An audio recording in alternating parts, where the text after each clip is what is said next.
It's funny because if you look at a cymbal as an instrument that's personal and not just as an object that you buy. I mean, like even the way that you name cymbals, like a crash, a ride, even a hi-hat. The other day someone took two 16-inch UFiPs and made a hi-hat out of them for a gig, and the thing sounded incredible. And I think that's the fun of having good instruments around. And I mean instrument instead of cymbal, because the UFiP cymbals as instruments have a full frequency range. So when you get used to playing them and you go to another cymbal that's not made in the same process or not made with the same care or with the same musicality in mind, spectrum-wise, these cymbals tend to make one sound.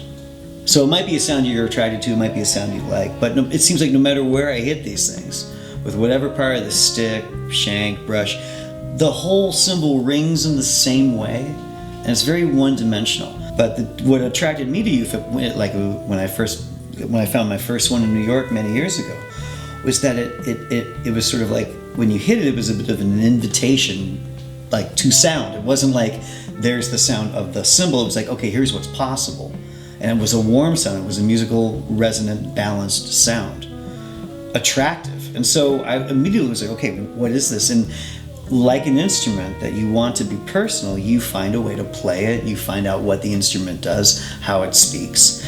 For me, it's always been about taking whatever instrument it is, and as long as the raw materials, as long as the whatever it is solid and musical and strong, then you can manipulate it in different ways. Like even that blast crash I got into not too long ago, which on its own is too much for me with a little tape underneath. I can play this thing so many different ways, but it takes experimenting with something. You take a good instrument and then you find a way to make it yours. That's, for me, the most exciting thing about having a good instrument, and that's why it's hard to leave.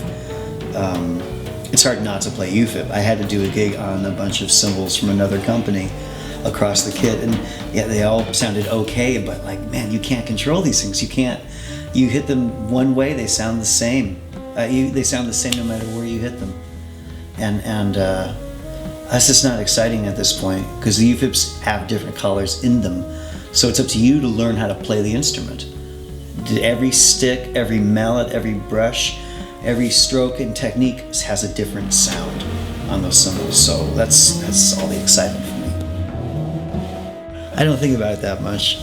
I just know when it's not there, and I miss it, which is why I still carry my cymbals everywhere I go. I don't want to use cymbals of the day. Not interested at all. I won't die if I don't have them, but it sure makes better music with them. What I like about the UFiPs is they have a different sound no matter who plays them. And also, they're not consistent enough, which to me is the greatest thing. They're numbered, their weight, they have different weights. They have different qualities. That's the whole point. I mean, I don't want to buy a mass-produced cymbal. I don't care about sound like that. And if you are mass-producing a cymbal, how special can that sound be, really? How personal can it ever be if it's mass-produced? And they are very consistent. I don't buy that. I don't trust it. All instruments are different. Respect that.